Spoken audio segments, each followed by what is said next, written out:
साकोली पोलिसांची अवैध रेती वाहतुकीवर मोठी कारवाई, 20 लाखांहून अधिकचा मुद्देमाल जप्त। साकोली पोलीस स्टेशन अंतर्गत येणाऱ्या चूलबंद नदी पात्रातून अवैध रेतीची चोरी करणाऱ्या 3 वेगवेगळ्या ट्रॅक्टरवर पोलिसांनी छापा टाकून कारवाई केली आहे। या धडक कारवाईतून एकूण 20,06,400 रुपयांचा मुद्देमाल जप्त करण्यात आला असून आरोपी विरुद्ध गुन्हा दाखल करण्यात आला आहे।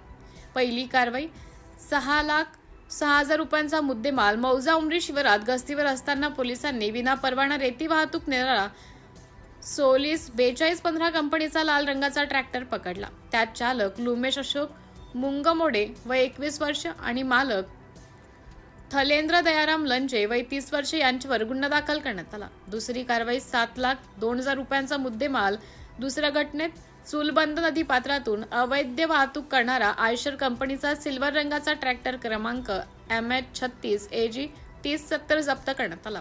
चालक प्रकाश सदराम तुरकर वय 40 वर्ष आणि मालक अशोक बापूदास लाडे वय 50 वर्ष यांना या प्रकरणी ताब्यात घेण्यात आले आहे।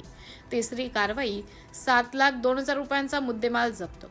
तिसऱ्या कारवाईत देवेंद्र कापगते वय 21 वर्ष याला आयशर 33-3 ट्रॅक्टरसह क्रमांक MH36 AG 8660 अवैध रेती वाहतूक करताना रंगेहात पकडण्यात आले।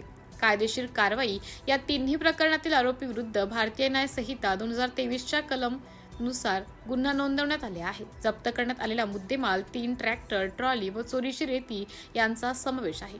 ही कारवाई पोलीस अधीक्षक श्री नुरुल हसन, अप्पर पोलीस अधीक्षक श्री निलेश मोरे यांच्या मार्गदर्शनाखाली साकोली पोलीस स्टेशनचे पोलीस उपनिरीक्षक बेडवाल, पोलीस हवालदार शिंदे, पोलीस हवालदार बावनकुळे आणि त्यांच्या पथकाने यशस्वीरित्या पार पाडली। सिटी इंडिया न्यूज साठी जिल्हा उपसंपादक अनिल ढोलवार भंडारा।